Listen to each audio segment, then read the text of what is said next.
And Bernie, we're back in the headlines this week. Sorry, we giggle in the breaks. Clinton for telling her version of what happened in her memoir, in her new book. And for the backlash from critics, including some in the media, who were appalled that she dared to even utter another word about her experience that wasn't a complete repudiation of herself. Then there was Sanders, who on Wednesday introduced his long-awaited Medicare for All single-payer health care bill, even as Republicans are still trying to make repeal and replace happen, all of which puts health care squarely at the top of the agenda in the critical midterm elections, leaving Democrats with one big question to run on Bernie care or not. Here with me are David Corn of Mother Jones, Michael Tomasky, columnist for the Daily Beast, Karine Jean-Pierre of MoveOn.org, and the Washington Post's and television's Jonathan Capehart. Thank you all for being here. I have to do editor privilege first because Michael Tomasky is my editor at the Daily Beast. I got to go to you first. I'm sorry. I have to do it. Good decision. What do you make? I mean, this is interesting, right? So you have Hillary Clinton and Bernie Sanders both very much in the news this week in sort of very different ways. Let's start with the Hillary side of it and the really intense sense of why is she talking? Why is she here? Even in some of the media. What did you make of it? Well, this is new.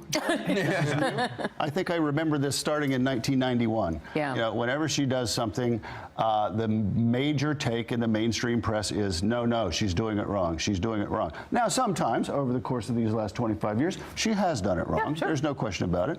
But sometimes she's done it right. And the chorus is just, Hillary's doing it wrong. Why is she doing this? As your lead-in said, why isn't she blaming herself? She's got every right to say whatever it is she feels like saying. And literally every former candidate writes a book. Like they all write They all write books. But do you think? Do you think that part of it is a sense among the media that the blame is going to fall in part on us? Because the media did spend a lot of time watching Donald Trump walk around on stages, did spend a lot of time on emails, which never went anywhere as a story. I mean, is the media just simply saying, don't look at us? And is that part of what this is? Yeah, I think that is part of it. I mean, it's the old Hillary reflex of the media that goes back to the 1990s, but compounded by what you just said. We don't want to look, we, generally speaking, the press, don't want to look in the mirror about last year. Yeah, and Jonathan, on this question of Hillary Clinton being out there, one of the things that you'll hear people say is we don't want to go back. We don't want to go back and relitigate 2016 because we've got to look forward and look at 2018. But here is Hillary Clinton's rival for the Democratic nomination back out there, Bernie Sanders, and proposing a massive change to the healthcare system that now 2020 Democrats feel obligated to run on. So are we looking back? Are we looking forward? What's happening with that? Yes. Yes. Look.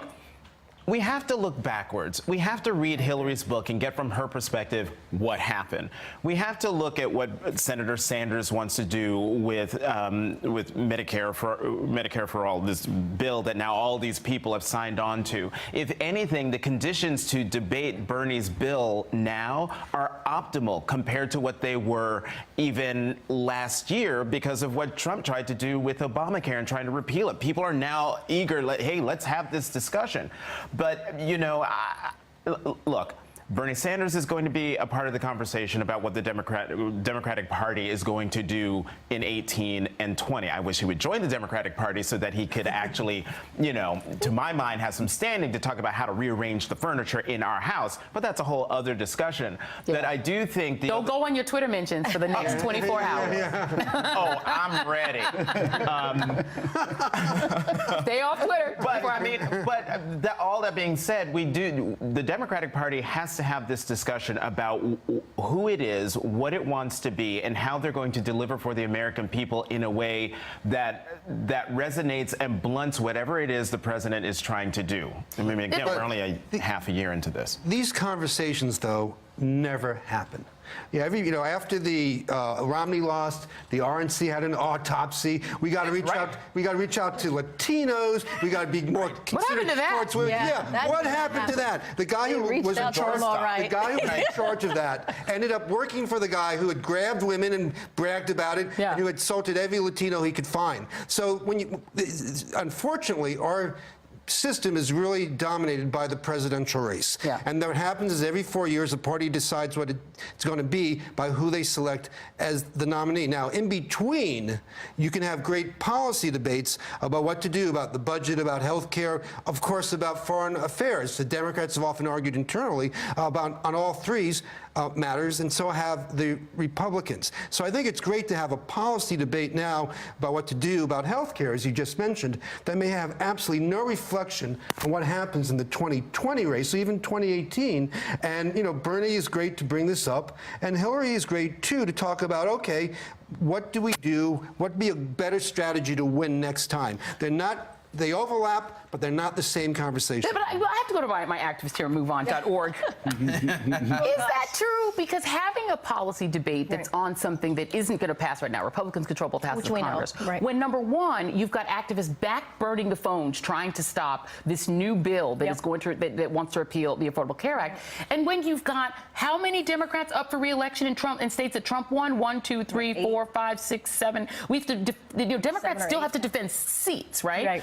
And they also have to attempt to take back one house of Congress. Right. Is this a time to be doing the activism required to protect the Affordable Care Act and win a house in Congress? Or is this the time to be having a policy debate that Republicans now get to preview for 3 years how they're going to attack it? So here's the thing. I think because of Donald Trump, we are having like this kind of moral battle, because we have a president who's so morally bankrupt. And so I think what we're seeing on the Democratic side is they're fighting for DACA, right? They're fighting for health care, because the things that are happening with the Republicans and with Donald Trump are just so dangerous and cruel. And so I think this is what we're seeing. I think we're seeing where there's so much energies out there to fight to beat back all of these ugly, un-American things that you see. Then why not talk about Medicare for all? But at the same time, why not have those conversations? Because we're beating back cruel things. But are there constantly. some people in the conversation who seem to be invested in having a divisive fight on the Democratic side? Yeah. Some Sanders supporters want to relitigate and want to say the party has to go this way. Some more centrist Democrats are saying Sanders has too much, he should go away too. And instead, I feel like it's Game of Thrones. Yeah. Winter is coming. Yes. And everyone who I cares agree with that. has to band together, and you can have a policy debate, but the divisive stuff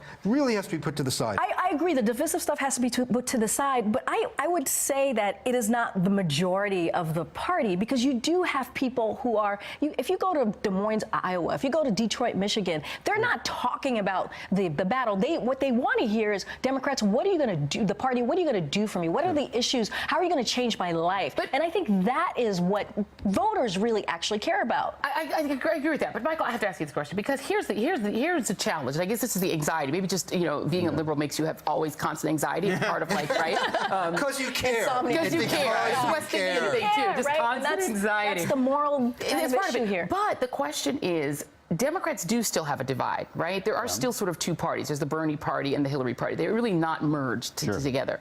And there was a question that was asked. Benji Sarlin was tweeting about this really great Vox piece that Ezra Klein wrote, so going through the challenges in trying to do health care, including the big amount of taxes you'd have to raise, taking 250 million people off their health care and putting them on this program that the government runs, and all of that. And Benji Sarlin asked the question, are the Bernie-crats going to accuse any Democrat who doesn't sign on to that whole blue plate special?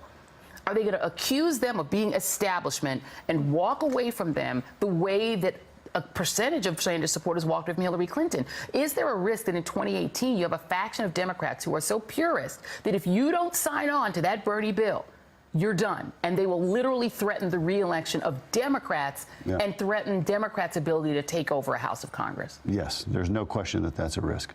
And the tone has to be set by Bernie himself. Now, I see that he has said that this is not going to be a litmus test for 2018, and it's good that he said it, but I think he needs to say it and say it and say it and say it. And it'll be more important in 2020 when the presidential candidates come up. But it's going to be very important in both elections. And look, I think on the one hand, it's great that Sanders did this. It opens up the field. It opens up space to talk about health care in a lot of different ways. And so, and they're playing offense and pleasing the base.